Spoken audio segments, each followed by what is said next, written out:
Ladies and gentlemen, the future is here. LaNorris Sellers has committed to the South Carolina Gamecocks. Our Locked On Gamecocks, your daily podcast on the South Carolina Gamecocks, part of the Locked On Podcast Network, your team every day.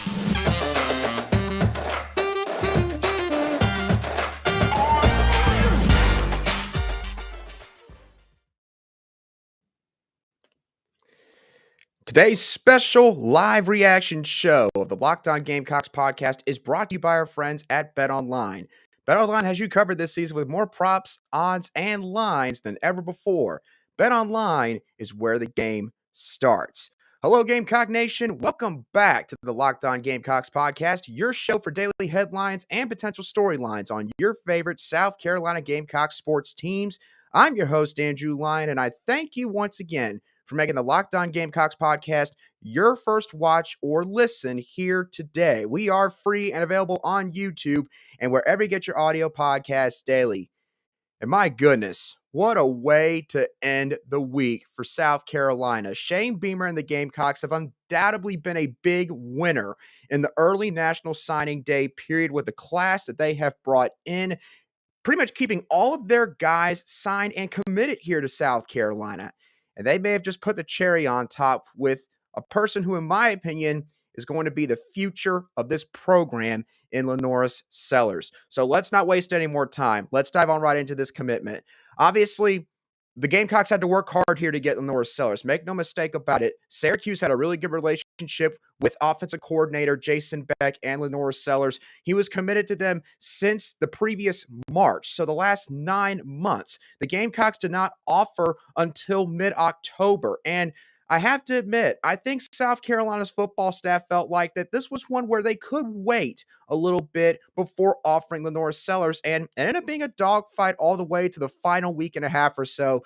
But at the end of the day, the love that this staff showed to LaNorris Sellers, the hometown appeal, being a South Carolina kid and getting to stay here and potentially put your mark on this program forever, won out at the end of the day. So, what are the Gamecocks getting in LaNorris Sellers? Well, y'all, let me just tell you something. This kid is a winner, okay? In his senior season at South Florence High School here in South Carolina, he led the 4A Bruins to a 15-0 undefeated record and state title in 2022. He then competed in the Shrine Bowl, which is basically an all-star game between the best prospects from South Carolina and North Carolina. He did that earlier this month. He led the Gamecocks, or I should say South Carolina, I guess, to victory over North Carolina, which has not happened much in that game over the last decade or so. And he was the offensive MVP for South Carolina in that game. Now, what about LaNorris Sellers' game itself? Well, first of all, I don't put this lightly. His arm is a howitzer. Okay, this kid has got unbelievable arm strength. On top of that, he's got a very quick release, which in today's age of college football and the way offenses are played, quarterbacks that have quick releases, they're going to be probably some of the better quarterbacks out there in the game. And LaNorris Sellers has got that. He also can throw football 50-plus yards, almost completely flat-footed, which, not to dive too much into biomechanics and all that, but to put it bluntly in football terms, there's not many quarterbacks that can do that, okay? LaNorris Sellers already knows how to completely navigate the pocket. He understands standing up in the pocket. He can face pressure when it's screaming right towards him. He is already advanced in terms of how he sort of recognizes everything that's happening in his surroundings.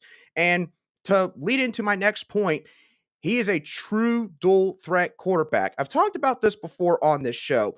Dual threat is kind of thrown around just, everywhere in the sport of college football when trying to describe a quarterback's game. But the thing is, when we talk about dual threat quarterbacks, a lot of people just describe a quarterback as, well, he's someone that can run. And yeah, that's true. That means that, dual threat, obviously the quarterback's got to be able to run around with the football. But the issue with dual threat quarterbacks and trying to sort of categorize these prospects is there's some quarterbacks that, quite frankly, are way better at running with the football than they are throwing the football.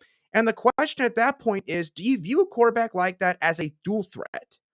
Well, based on what I just told all of you, I can promise you, LaNorris Sellers is a true dual threat quarterback. He is not a run first quarterback, but LaNorris Sellers has got the size. He's around 6 foot 3.5 inches tall and about 215, 220 pounds. He's also got really good speed as well. He's got speed that, can help him create explosive plays on the run. He's also got really good strength and great contact balance. He is not easy to bring down. Sometimes defenses are going to need multiple defenders to try to bring Sellers down to the turf. He's great at escaping the pocket. You can run designed quarterback runs with this kid, and he can also throw the ball on the run and subsequently make off-platform throws. Literally everything that you want in a modern day quarterback, if you have the option to sort of pick a bunch of different traits that you want in that prospect, LaNorris Sellers is exactly that kind of quarterback. One last thing before I get into a quick comparison that I have for him right now. LaNorris Sellers, in terms of recognizing the kind of throws that he needs to put out there on specific plays, has an advanced IQ. So what I mean by that is this, because I know that was a horrible way to describe what I was just trying to say. He knows when he needs to put touch on passes. He knows when he needs to put some fire and some zip on some passes. And he also shows a consistent ability to be able to lead his receivers. This is something that, for a lot of high school quarterbacks, is very difficult to do. That's not the case with LaNorris Sellers. LaNorris Sellers already showcases the ability to do this over and over again, no matter who he is facing on the football field.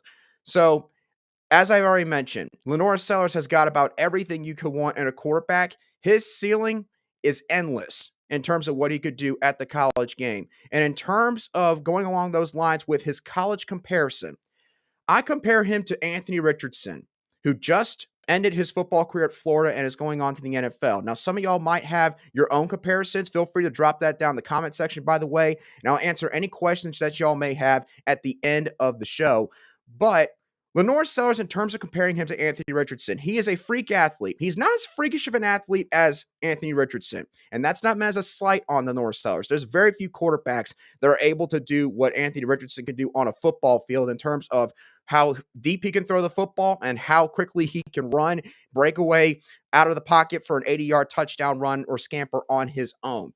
But in the sense of channeling the arm strength that he has and understanding how to adjust passes on the fly. So again, being able to put some touch on a pass, being able to loft up the ball and lead his receiver. That is an area where, if you talk about Anthony Richardson, while he's not terrible, I would say, he struggles in that aspect. Anthony Richardson is a guy that basically, is kind of like a gunslinger. He just takes that ball and he just tries to fire it like a pellet and basically just get it to his receiver. LaNorris Sellers can do that, but he doesn't rely on that on every single pass. So in my opinion, he's better than Anthony Richardson in that aspect. But when you combine both the running ability and throwing ability and the ceiling he has, I really don't know who else to think about when you talk about a college quarterback comparison. My point being, I think that LaNorris Sellers has a chance to be overall a better quarterback version of Anthony Richardson, not someone that has to be overly reliant on his athleticism and the natural God-gifted physical intangibles that he has, which is great, of course, but those are supplementary. At the end of the day, you are a quarterback. You got to be able to make those throws on key third downs, on key drives, in key red zone trips. I think LaNorris Sellers has the ability to do that consistently at the college level.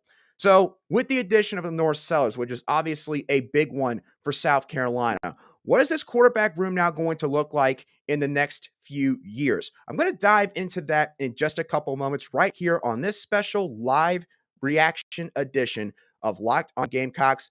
But before we get into that, I do want to let y'all know that today's show is actually brought to you by the NHTSA, not BetOnline. I mean, they are the title sponsor, but for this live ad read, gee whiz, I just messed all that up. NHTSA, National Highway Traffic Safety Administration, that is the sponsor for this portion of today's show. Did you know that driving high is considered driving under the influence? That's right. Driving under the influence of marijuana is against the law in every state, and that's even in states where marijuana is legal. This means that driving high could get you a DUI, and if you think that law enforcement officers can't tell whether you're driving high or not, you would be wrong about that. Your friends can tell, your coworkers, your parents. everyone around you can tell when you're high. So what makes you think that law enforcement officers don't know when you're driving high? Driving under the influence of marijuana can slow your response time and change how you perceive time and speed. So even if you think you're fine to drive when you're high, you're not. Because the bottom line is, if you feel different, you drive different. And driving high is driving under the influence. So remember, drive high and you will get a DUI.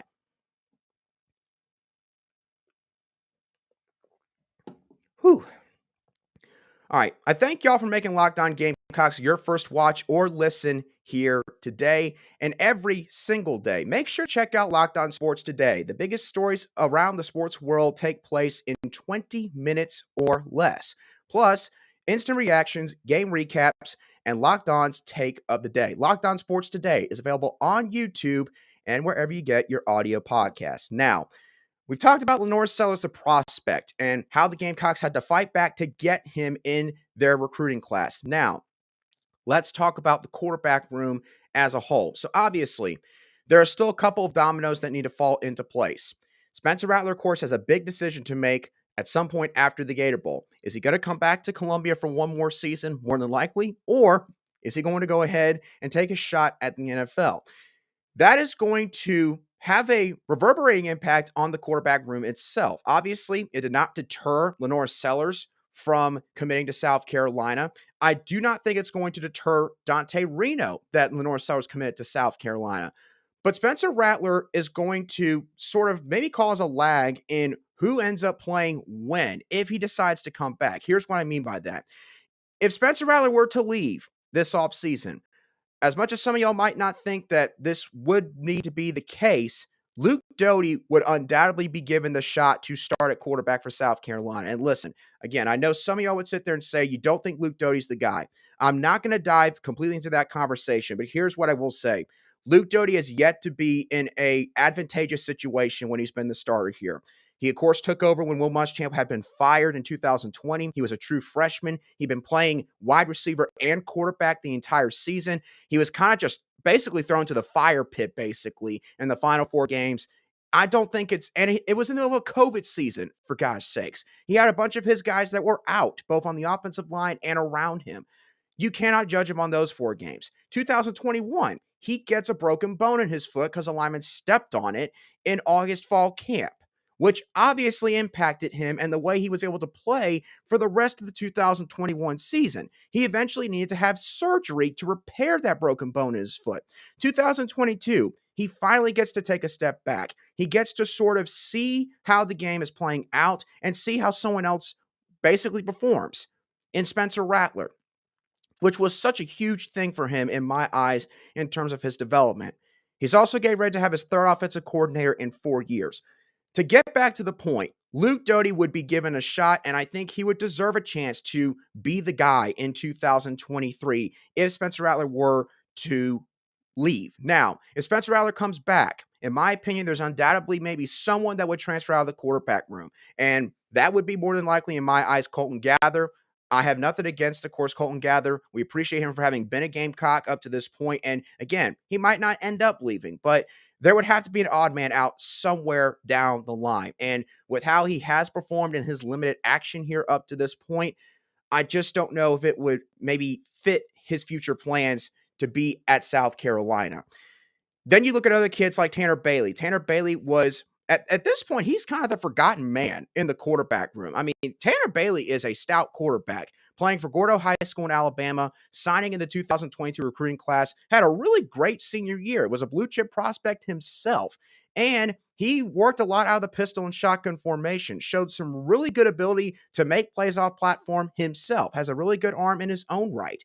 So you got to include him in that aspect. And then you look at Braden Davis, kid out of Delaware, was the number 1 prospect out of the state in the 2022 class. Braden Davis, dual threat quarterback, just like LaNorris Sellers, might not have the skills, quite frankly, in terms of passing the football that Sellers already possesses. But what Braden Davis does possess is leadership intangibles. That was something that was brought up constantly with him when he was playing high school ball up in Delaware.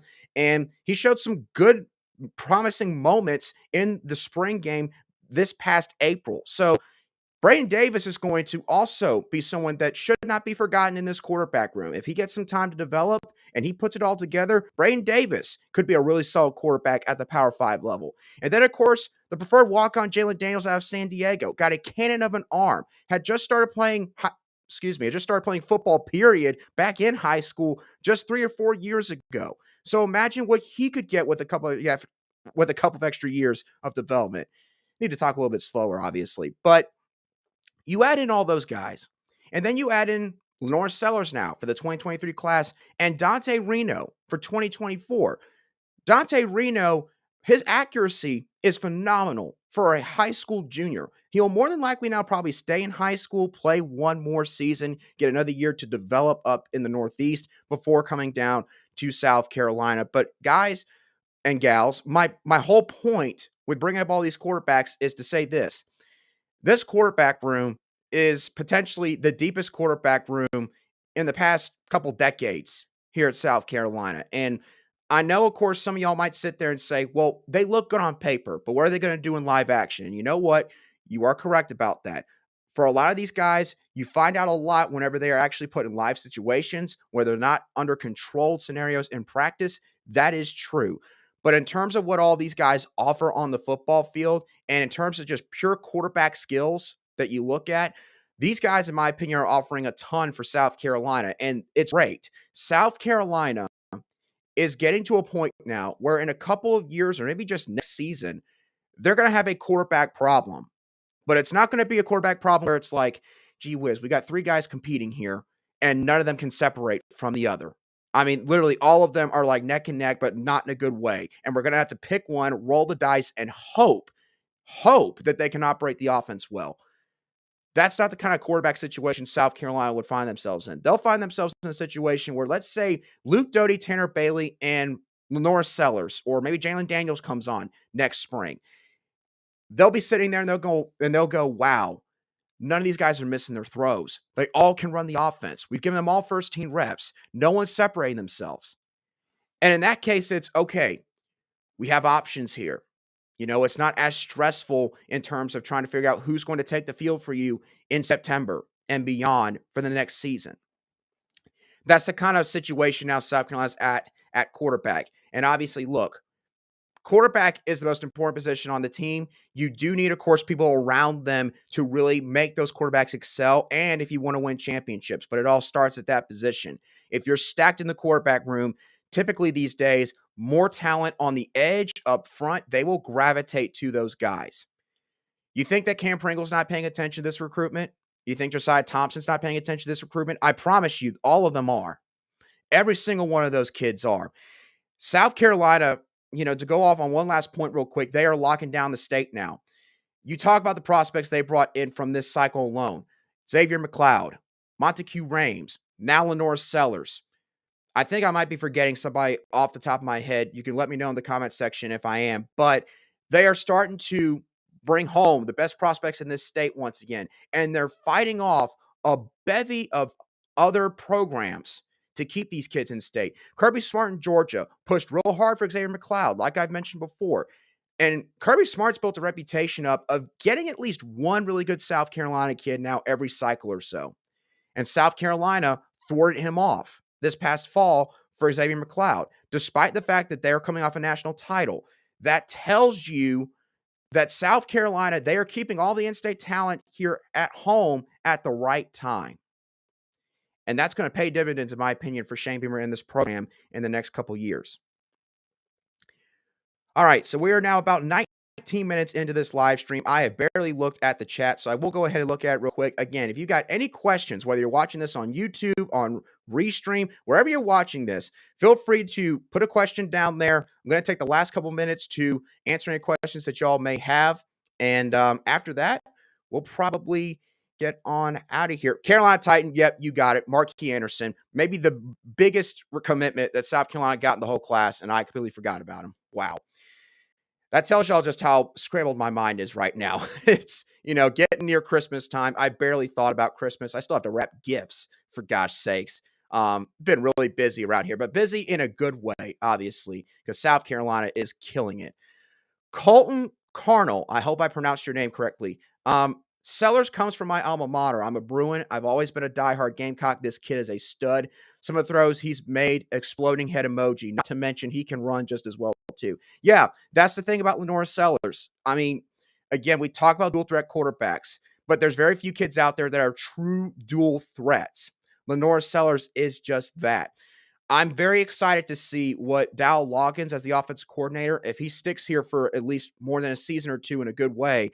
I'm very excited to see what he could do with LaNorris Sellers because, look, obviously, Shane Beamer wants to keep some pro-style concepts in this offense, but when you have a kid like LaNorris Sellers and with the athleticism he has, you have got to utilize that. If I was Log, I'll play all of them like Joyner from Gilmore, T. Gilmore. Yeah, I mean, LaNorris Sellers has running ability. Luke Doty's got running ability. Tanner Bailey's a good athlete. He can scramble outside the pocket. I wouldn't say he's maybe a dual threat like those other two guys are.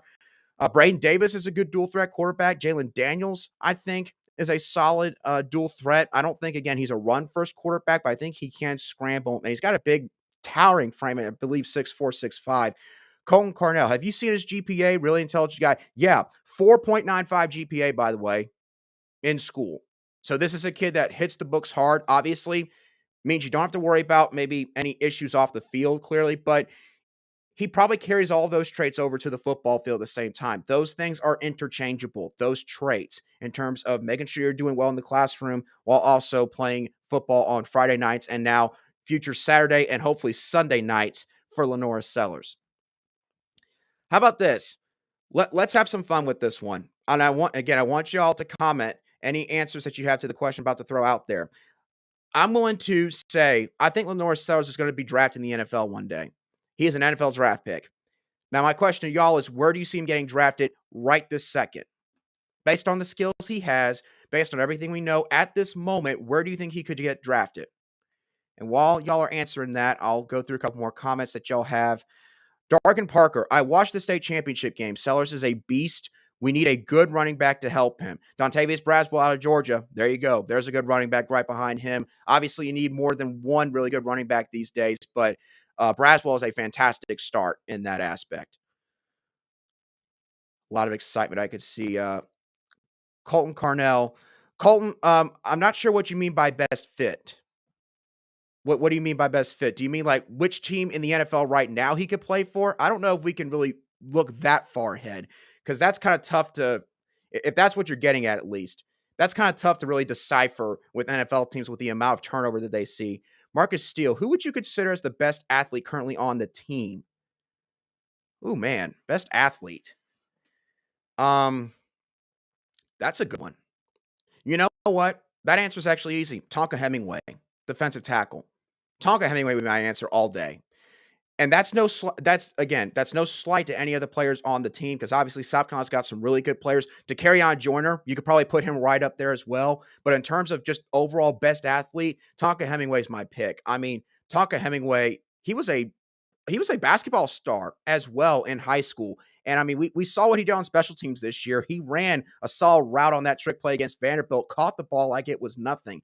And if you watch him play on defensive line, look, Zach Pickens, it's going to be a big loss in terms of leadership, but in terms of skill level, I think Tonka Hemingway is going to slide right on into that role. I think Tonka Hemingway is going to be that disruptor in the middle this next season. T. Gilmore answers mid-second round with LaNorris Sellers. I could dig with that. I could dig with mid-second round. I mean, y'all, he's got day one, day two potential for sure. Again, obviously, it's all going to depend on, he needs to avoid injuries. He needs to be developed well at South Carolina. And again, South Carolina, they're recruiting great. Continue to put some guys around him. And it will be no doubt LaNorris Sellers will be playing on Sundays one day. Colton Carnell, mid-second round sounds about where I see his ceiling. Okay, so it looks like mid-second round is where some of y'all are thinking he'll get drafted, which, again, that would be great. I mean, mid-second round quarterbacks, you don't find those kind of guys often. It is hard to scout out quarterbacks and bring guys into a program that are going to play as well as LaNorris has played, at least up to this point in his high school career. Let's see. Dargan Parker, he is a Cam Newton type player with better arm talent. Yeah. Okay, so in terms of firing the ball out to a wide receiver, I'll give that one to Cam. And in terms of being able to score on any given play, I'd probably give that to Cam Newton as well. But everything else, yeah, and I would give every other facet outside of those two, I would give LaNorris Sellers the edge right there. But yeah, that's a good comparison right there as well.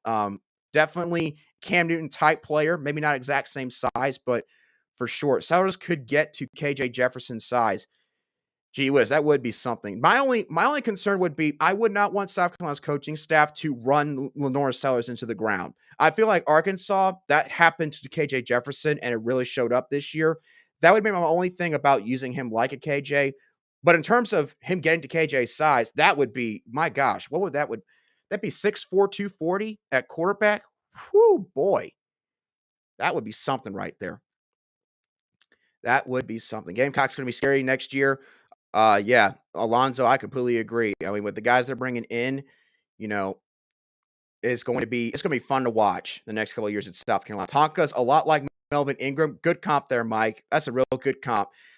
Melvin, obviously, more of a pass rush specialist. Tonka does have that ability on the inside, but in terms of overall athleticism, yeah, that is a great comp right there. Sir Sam's 552 asks, "Do you think we can compete for the SEC title next year because these trends are pointing up?"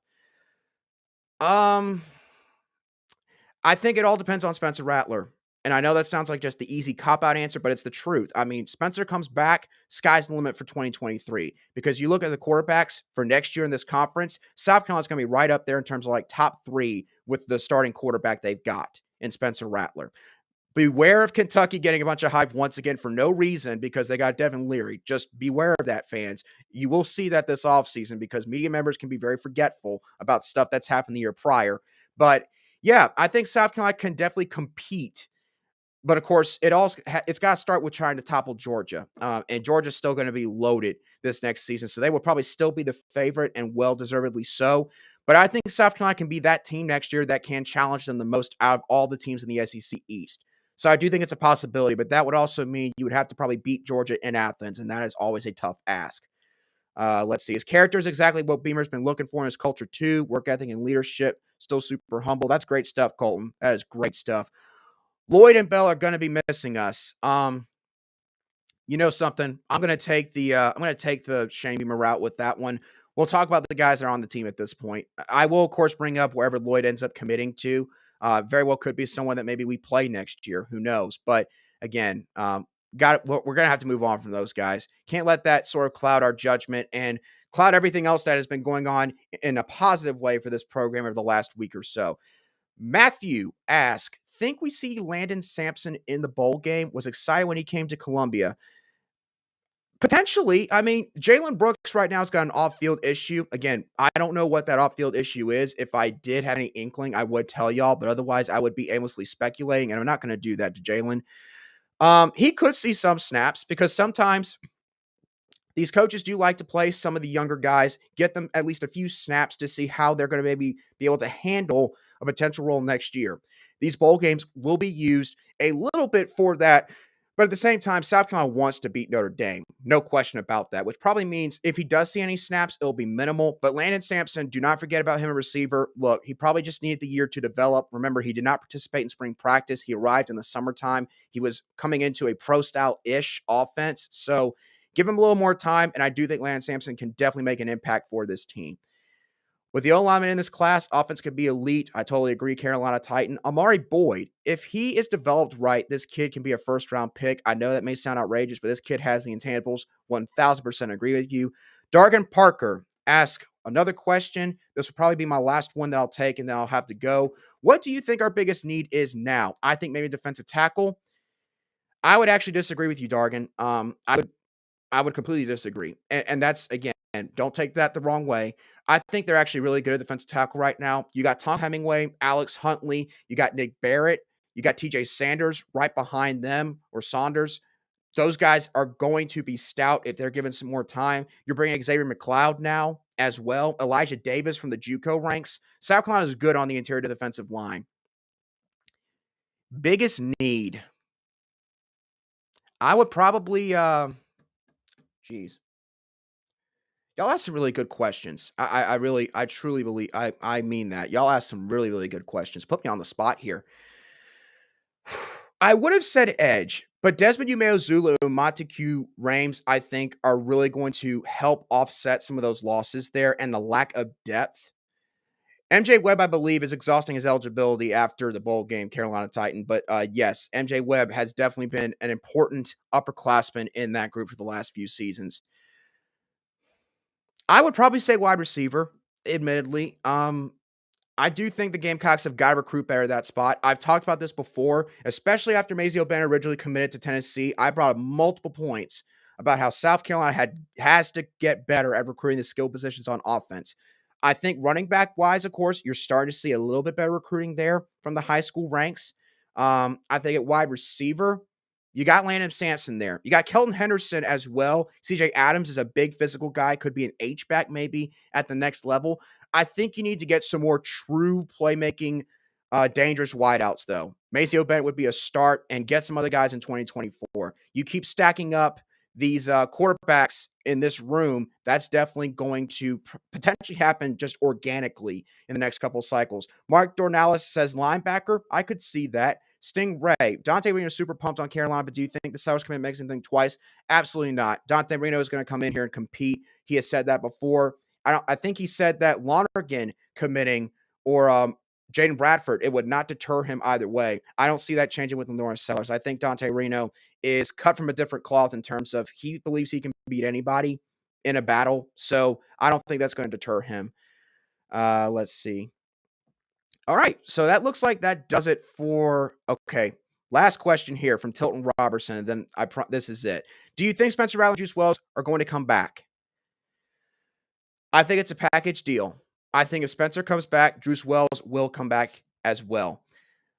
I do think Spencer is greatly considering leaving for the pros, though. If I had to put it right now, I would legitimately say 50-50. It could depend on the bowl game, whether or not he leaves. I don't think the bowl game performance, though, would make that much of a difference in what people think of Spencer Rattler, at least from a scouting standpoint from the professional ranks. So I think that Spencer would come back. I think a big reason for that would be NIL. I talked about this on a show, I believe, earlier this week. If you have not seen that already, by the way, go ahead and feel free to check that out on the YouTube channel, Locked On Gamecocks.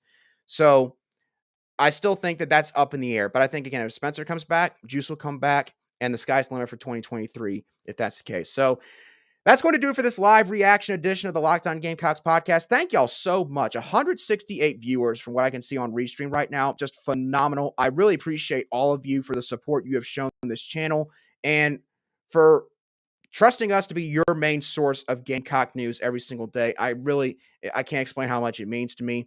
Be sure to go check out the show once again on YouTube, Locked On Gamecocks. You could also find it wherever you get your audio podcast daily. You could also tweet me a direct message at @aline_SC. Give me a follow there as well because I tweet out a lot of stuff with this show and I also do some work over at Gamecocks Digest FN of SI.com. So again, feel free to go check out all of that if you want to stay up to date on the latest with your South Carolina Gamecock sports teams and players, and of course, recruiting. Big win for South Carolina. LaNorris Sellers is the future of South Carolina football. And I promise y'all, again, if everything goes right in terms of avoiding injuries, developing him, and getting some more talent around him, LaNorris Sellers has the chance to be the best quarterback in school history here. He really does. No disrespect to Connor Shaw, but I'm telling you, he can run like Connor Shaw could. He maybe doesn't have the straight line speed that Connor Shaw had, but I also think that LaNorris Sellers has a better arm than Connor Shaw. I truly believe that. So, going to be really exciting to see what LaNorris Sellers could do here in Columbia. So, thank you once again for tuning in. Have a fantastic holiday season, no matter what it is that you are celebrating. Spend some time with your family and friends, and safe travels, by the way. Weather I have seen is going to be really bad this weekend, it looks like. So please be safe if you're going to be traveling, whether you're flying or whether you're driving on the road. But again, thank y'all once again. May do a show on Monday, but that's TBD. I will be sure to keep y'all posted on the YouTube channel community tab and also on Twitter. So again, follow me there if you want future updates regarding any shows or maybe any shows being delayed a certain day because of the holiday break. Thank y'all once again. Have a great rest of your day. I'll catch y'all on the next show of the Locked On Gamecocks podcast.